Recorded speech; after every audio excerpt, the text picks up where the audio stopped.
अरे अपना बराती खत नून रोटी तेल मांगेला, तक दुल्हा मिलल बौरहवा दहेजिया में रेल मांगेला। मकी दुल्हा मिलल बौरहवा दहेजिया में रेल मांगेला। हेलो बच्चों, नमस्कार। आप सभी का बहुत बहुत स्वागत है। देखिए, पिछली क्लास में हम लोगों ने क्या पढ़ा था बेटा? हम लोगों ने पढ़ा था स्वर को पूरा कर लिया था। इसके पहले 2 क्लास हमारी हो चुकी है। आज हमारी तीसरी क्लास है। ठीक है, वर्णमाला का तीसरा क्लास हम शुरुआत करने जा रहे हैं। और तीसरे क्लास में हम क्या पढ़ेंगे? व्यंजन के बारे में। मैं आशा करता हूं कि आप पीछे के 2 क्लास रिवीजन कर लिए होंगे। अगर आप पीछे के दो क्लास नहीं देखे हैं तो पहले जाके उनको पढ़िए, उसके बाद यहाँ आइए, क्योंकि अगर वो नहीं पढ़ पाएंगे तो मज़ा नहीं आएगा, समझ ही नहीं आएगा। ठीक है, तो आइए शुरुआत करते हैं। हम व्यंजन को पढ़ते हैं। ओके, चलिए। सबसे पहले हम देखेंगे व्यंजन क्या होता है। तो आप क्या याद रखेंगे? अच्छा, एक बात समझो, हमने आपको स्वर की परिभाषा बताई थी कि स्वर ऐसे वर्ण होते हैं जिनके उच्चारण में किसी अन्य वर्णों की आवश्यकता नहीं होती, लेकिन वो स्वतंत्र रूप से बोले जाते हैं। बट अगर हम बात करें व्यंजन की, तो व्यंजन क्या होगा? व्यंजन बिना स्वर की सहायता से बोले ही नहीं जाते हैं। कहने का मतलब है कि अगर किसी व्यंजन को लिखना है तो हमें स्वर की सहायता लेनी ही पड़ेगी, इसके अलावा कोई दूसरा रास्ता नहीं है। तो क्या याद रखेंगे? व्यंजन की परिभाषा क्या होगी? ऐसे वर्ण जिनके उच्चारण के लिए किसी अन्य वर्ण की आवश्यकता होती है, उसे व्यंजन कहते हैं या व्यंजन कहलाते हैं। ये वर्ण का मतलब क्या है सर? इस वर्ण का मतलब है स्वर। अरे भाई साहब, जब हम इस व्यंजन को लिखने जाएंगे ना, तो बिना वर्ण का मतलब यहां स्वर से है, बिना स्वर का नहीं लिखा जाएगा। बिना स्वर का नहीं लिखा जाएगा। ऐसा कोई भी व्यंजन का नाम बता दीजिए जो बिना स्वर का लिखा जा सकता है? कोई नहीं। तो याद क्या रखेंगे? ऐसे वर्ण जिनके उच्चारण के लिए किसी अन्य वर्ण की आवश्यकता होती है, व्यंजन कहलाते हैं। सच बता दीजिए, एग्जाम्पल जरा देखो। कैक है, हमने लिखा कै। कै कैसे बना होगा? हम बोल रहे हैं क, बोलते हैं क, बोलते हैं ना क, तो लास्ट में अ आ रहा है, देख रहे हो? क अ, देखो आ रहा है कि नहीं? तो क लिखा, ये आधा होता है, क और साथ में अ, ये आधा है। ये है हमारे व्यंजन, ये है हमारे स्वर, मिला के क्या बना? क बन गया। ये ख और ये अ, बोलो आया समझ की नहीं? बिना स्वर, अगर यहां स्वर को हटा दे तो अधूरा हो जाएगा, ये आधा माने जाएंगे। तो इनको मिला के क्या बन गया? क बन गया। बना कि नहीं बना? इन्हें क्या बोलेंगे? व्यंजन बोलेंगे। अब हम बात करेंगे व्यंजन के कितने प्रकार होते हैं। तो याद रखना, अगर मैं साधारण सिंपल बात करूं, व्यंजन के कितने प्रकार होते हैं, तो पहला होता हमारा वर्गीय व्यंजन। क्या याद रखेंगे? वर्गीय व्यंजन। वैसे कभी नहीं पूछेगा आपसे कि व्यंजन कितने प्रकार होते हैं, ठीक है ना, क्योंकि इसमें मतभेद है, लोगों का मतभेद चलता है। कोई कुछ और मानता है, कोई कुछ और मान रहा है। हमने यहाँ 5 दिखाया, कोई 6 बोला, कोई बोला कोई 8 है, कोई बोला 7 है। तो हम सबके बारे में एक एक करके पढ़ेंगे अभी। तो पहला याद रखिएगा, वर्गीय व्यंजन। क्या होंगे? वर्गीय व्यंजन। अब आपको ध्यान रखना है, अगर क्वेश्चन पूछा जाए कि वर्गीय व्यंजन क्या होता है, ठीक है ना, अब सबको मैं बताऊंगा। देखो, ये वर्गीय इसका नाम क्यों पड़ गया? जब हम व्यंजन को लिखना शुरू किए तो व्यंजन को लिखने के बाद ये पूरा वर्ग बना रहे थे, इस कारण इसे हमने कहा वर्गीय व्यंजन। सर कैसे? जरा लिख के बताइए। चलो देखो, मैंने लिखा कै, ख, गै, घै, घै, अंग, ये पंचम अक्षर है। च, छ, छ, जै, झै, इय, टै, ठै, डै, ढै, अड़, तै, थै, दै, धै, न,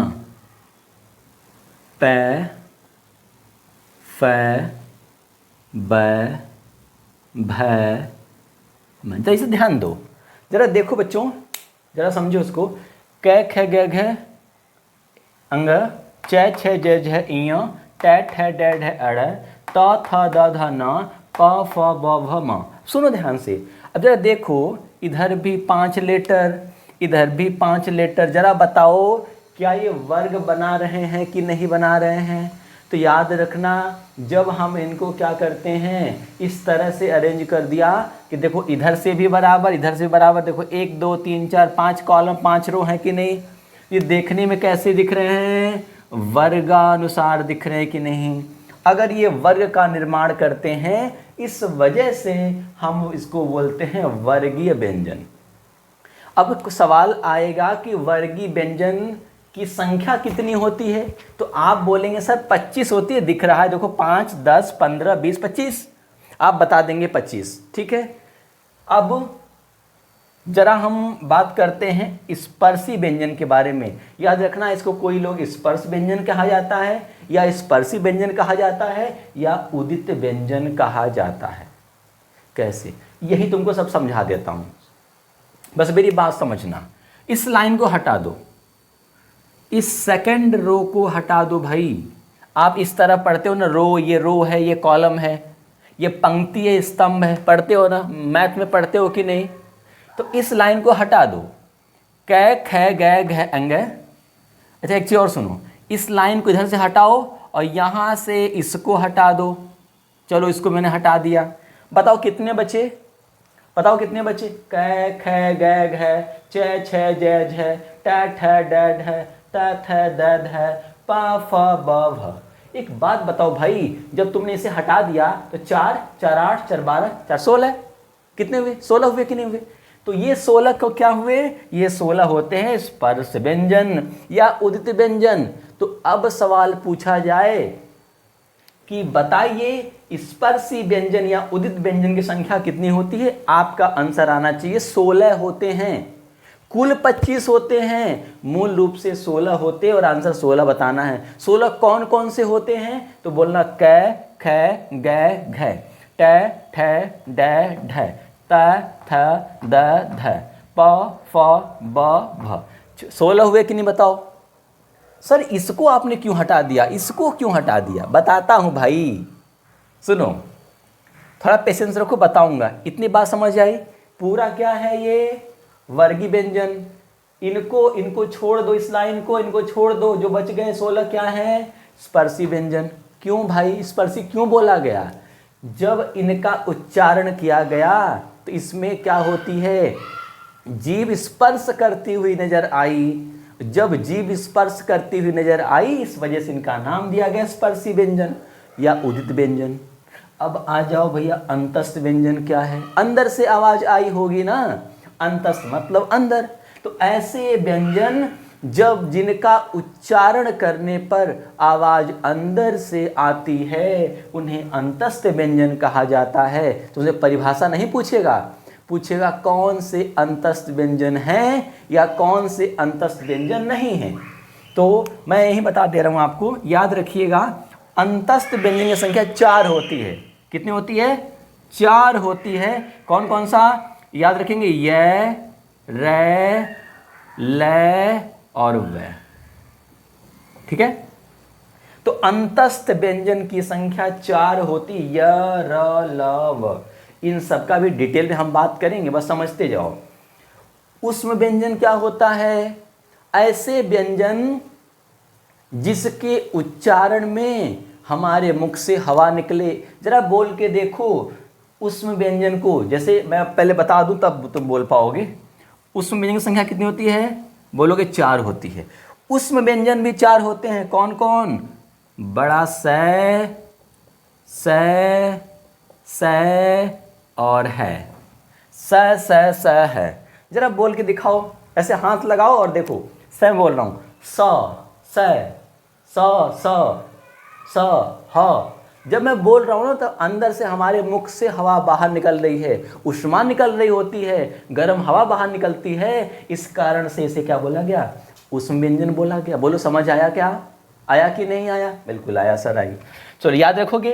तो अंतस्थ व्यंजन 4 ये रह है, ऊष्म व्यंजन 4 स है, याद रखेंगे। आ जाओ, ये तुमको पहले पढ़ा चुका हूँ। इनकी संख्या कितनी होती है? 4। कितनी होती है? 4। कौन कौन से सर? अरे बताया था, 6 3 ज्ञ और श्र। इनका निर्माण कैसे होता है मैं बता चुका हूँ। पिछला क्लास नहीं देखे हो, जाके पिछला क्लास देखो। नहीं देखे हो तो पिछला क्लास जाके देख लो, पूछा जाता है। आगे चलते हैं हम। यहाँ तक में कोई कंफ्यूजन? अभी हम आते हैं यहाँ पे। अच्छा यही तुम समझ लो, तुम यही समझ लो भाई। ये जरा अभी पैसेज तुम्हारे पास नहीं, सुनो। इस लाइन को क्या बोलते हैं? देखो, च छ जय झ, इन चारों को बोलते हैं हम लोग स्पर्श संघर्षी व्यंजन। क्या बोलेंगे? मैं यहाँ लिख दूं, इधर लिख दूं, जगह है। बिल्कुल, सुनो। इसको कौन? च छ जय झ को क्या बोलते हैं? मैं यहाँ लिख रहा हूँ खींच करके। इसको बोलते हैं स्पर्शी या स्पर्श संघर्षी, स्पर्श संघर्षी व्यंजन। अरे याद रखोगे क्या? स्पर्श संघर्षी व्यंजन। सवाल पूछेगा निम्नलिखित में से कौन स्पर्श संघर्षी व्यंजन है या नहीं है? उत्तर क्या बोलोगे? च छ जय झ। याद रखोगे क्या? सर ये बता दीजिए अब। अंग, इय, अड़, न और म, इनको बोलते हैं नासिक्य व्यंजन। क्या बोलते हैं बच्चा? नासिक्य व्यंजन। क्या बोलेंगे? नासिक्य व्यंजन। क्यों बोलते हैं? इनके उच्चारण में नाक से हवा निकलती है, मुख से कम, नाक से ज्यादा। बोलते अंग, अंग, ईय। जब बोलते हो देखो, नाक से हवा निकल रही है, ईय, अड़, न, म।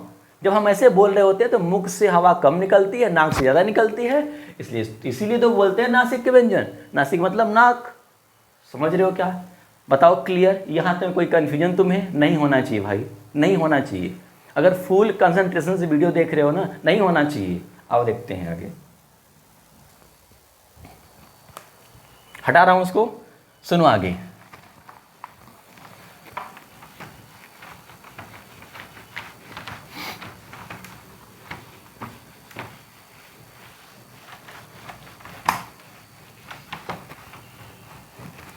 अरे आज जी लो कि कल का भरोसा नहीं।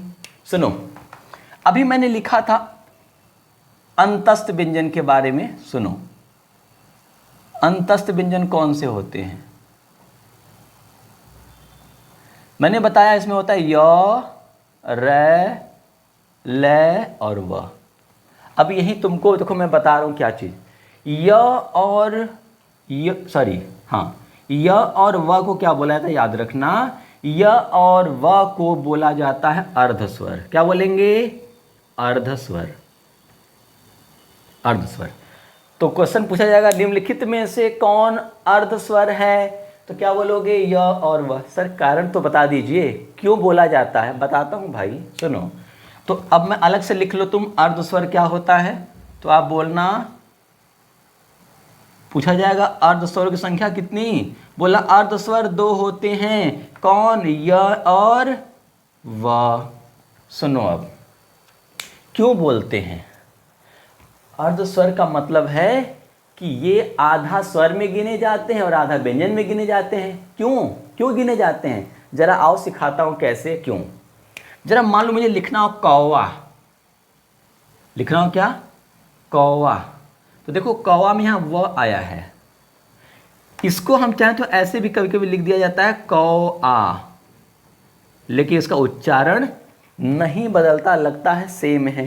देखो व को हमने बदल दिया आ से, यहां था व्यंजन और इसको बदल दिया हमने आ से। अभी भी वही चीज है क्या? कौवा कौवा कौवा कौवा, लगभग प्रोनाउंसिएशन वही आ रहा है ना। तो देखो व्यंजन की जगह पर स्वर का प्रयोग कर दिया गया, लेकिन इसके अर्थ में परिवर्तन नहीं आया, सेंस में परिवर्तन नहीं आया। इस वजह से क्या बोलते हैं? इसे अर्धस्वर बोला जाता है। मतलब ये भाई साहब ना रहे ना तो भी काम चल जाएगा। सर एक दो और एग्जाम्पल बताइए, मज़ा नहीं आ रहा है, बताता हूँ, रुको।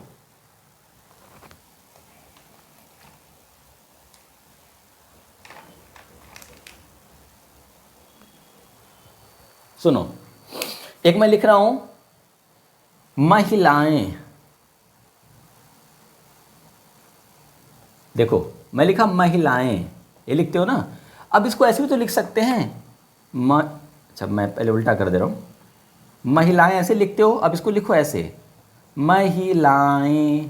जरा बताओ ना भाई, यहाँ पे देख के तो बताओ ना, महिलाएं जरा देख के तुम बताओ हमें। हम यहाँ पर यह लगाए थे, यह को हटा दिया किससे, स्वर से, तो क्या हुआ बताओ, इसके बदले में ये आधा काम कर रहा है कि नहीं कर रहा है, क्या प्रोनाउंसिएशन बदला, तो इसके रहने न रहने से कोई फ़र्क नहीं पड़ने वाला है, प्रोनाउंसिएशन वही आएगा।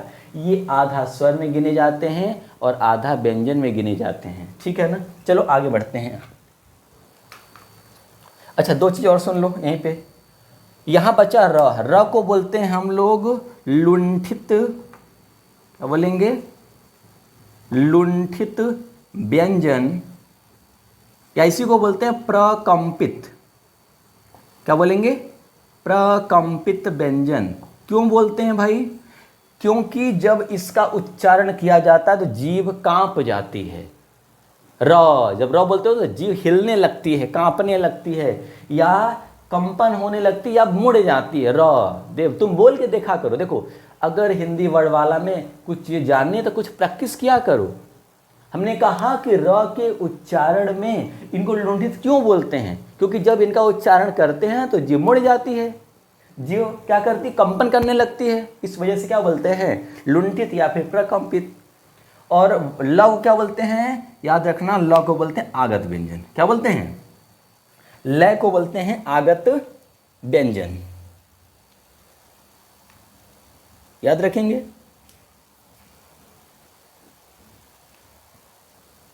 सॉरी, लागत ने आगत ने पार्श्विक व्यंजन को क्या बोलते हैं, पार्श्विक व्यंजन,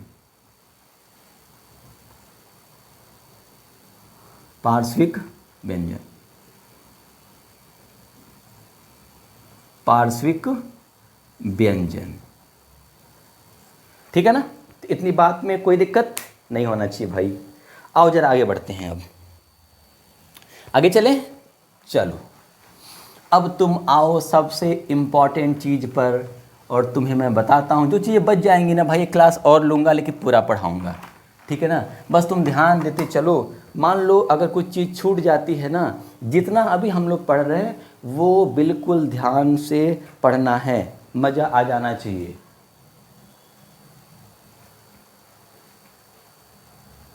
ठीक है, यहाँ तक बताओ, यहाँ तक कोई कन्फ्यूजन, कोई कन्फ्यूजन नहीं होना चाहिए। अगला देखो, अब मैं लिखने जा रहा हूँ, तुम सुन लो, ठीक है। अब उसके बाद मैं व्यंजन के आगे प्रकार बताऊंगा, ठीक है ना। जैसे हम पढ़ेंगे सघोष अघोष के बारे में, अभी हम पढ़ेंगे अल्प प्राण महाप्राण के बारे में। पहले ये तो समझो, जो मैं लिखने जा रहा हूँ उसको ध्यान दो। अभी कै ख ग घ अंग, च छ ज झ इय, ट ठ ड ढ अड़, त थ द ध न, प फ ब भ म। इतनी बात में कोई दिक्कत नहीं होना चाहिए भाई मेरे। सुनो, अब कैसे याद रखोगे, सुनो। इनको बोलेंगे वर्ग, पहला वर्ग, दूसरा वर्ग, तीसरा वर्ग, चौथा वर्ग और पांचवा वर्ग। इसको बोलेंगे पहली पंक्ति, दूसरी पंक्ति, तीसरी पंक्ति, चौथी पंक्ति और पांचवी पंक्ति। याद रखोगे क्या? तो याद रखना, पहली पंक्ति में जितनी भी चीज़ें आ रही हैं, कौन कौन आई, क ख ग घ अंग। विशेष रूप से इनको बोलते हैं हम लोग कंठ। क्या बोलते हैं? कंठ। जय छय जय झय इया, इसको बोलते हैं कंठ के बाद तालु। क्या बोलते हैं? तालु। ट ठ ड ढ एड़ को क्या बोलते हैं? मूर्धा। क्या बोलेंगे? मूर्धा। इसको बोलेंगे दंत। क्या बोलेंगे भाई? दंत। प फ ब भ म, इसको बोलेंगे ओष्ठ। क्या बोलेंगे? ओष्ठ।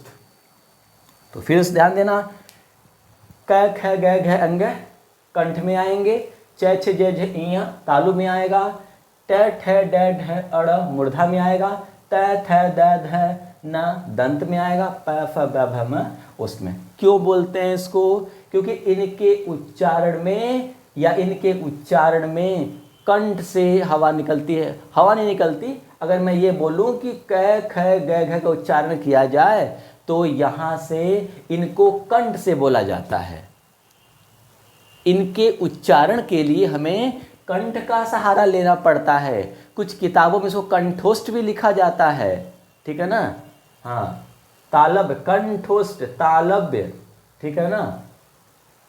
इसको ना कंठ, तालव्य, मूर्धन्य, दंत बोलते हैं, ओष्ठ बोलते हैं, याद रखेंगे, ठीक है ना? इनके उच्चारण करने के लिए क्या होता है? ओष्ठ की सहारा लेनी पड़ती है। इनके उच्चारण के लिए दांत का सहारा लेना पड़ता है। इनके उच्चारण के लिए, ठीक है ना, ठीक है, मूर्धा का सहारा लेना पड़ता है, मतलब एक तरह से जीभ का, ठीक है ना? याद रखेंगे। लेकिन इतना ही नहीं है, अभी स्वर कहाँ गया? स्वर तो बताऊंगा, सुनो अब आओ, यही मैं जोड़ रहा हूँ, ध्यान देना, ये अलग से। पहला यहाँ लिखना अ और बड़ा आ, ह लिखना और हलम विसर्ग लिखना, 4 चीज में जोड़ रहा हूँ। अ आ ह और हलन विसर्ग है ये चारों क्या होते हैं? कंठ होते हैं। क्या होते हैं? कंठ। तुम जोड़ के लिखो अलग से, छोटी ई बड़ी ई, ठीक है ना? याद रखोगे। और यहाँ पर बड़ा स, क्या याद रखोगे? और साथ में य याद रख लेना, ठीक है ना? ये चारों किस में आएंगे? ठीक है, ई स और य, ठीक है? इसमें याद रखना री किस में आएगी? मूर्धा में आती है री। र इसी में आएगा, और क्या आएगा? इसमें आएगा मूर्धन्य स, ठीक है ना? याद रखेंगे, री, र और स।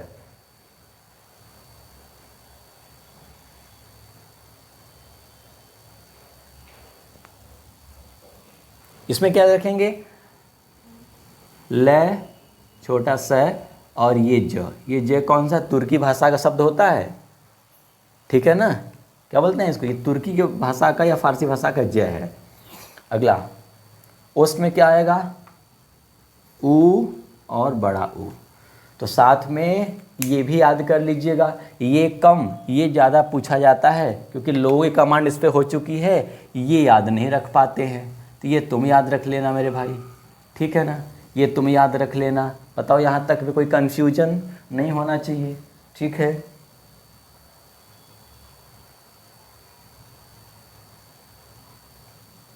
एक बात और ध्यान रखना, इसको तो मैंने बताया था, अंग, इया, अड़, न, म को क्या बोलते हैं? नासिक के व्यंजन, नाक से बोले जाते हैं। तो यहाँ तक में तुम्हें कोई कन्फ्यूजन नहीं होगा। अब तुम एक काम और करो, अभी मैं एक क्लास और लूँगा भाई, इसके बाद एक क्लास तुम्हारी और होगी, तब ख़त्म हो पाएगी। यार लेने दो, कोई दिक्कत नहीं है। आपको होना चाहिए कि सर 10 क्लास ले लो, कोई दिक्कत नहीं, लेकिन पढ़ा दो पूरा अच्छी तरह से कि मज़ा आ जाए लास्ट तक। मज़ा आएगा भाई, तुम इतना रिवीजन करते रहना। और जो मैंने आज तुम्हें बताया है, इन सब को प्रॉपर रिवाइज करो, पीछे के वीडियो से उनको देखो, लिखो, नोट्स बनाओ और डेली रिवीजन करते रहो। बस इतना ड्यूटी है, ख़त्म होते होते एक भी क्वेश्चन छूट जाए तो हमसे बता देना, ठीक है ना? तो बच्चों, आज के लिए बस इतना ही छोड़ते हैं। इसके बाद का जो भी टॉपिक होगा हम अगली क्लास में करेंगे, ठीक है ना? तो इसी के साथ हम क्लास को यहीं पर बंद करते हैं। आप अपना ध्यान रखिए बहुत सारा, ठीक है? और जी पढ़ते रहिए, इसको रिवीजन करते रहिए, ठीक है।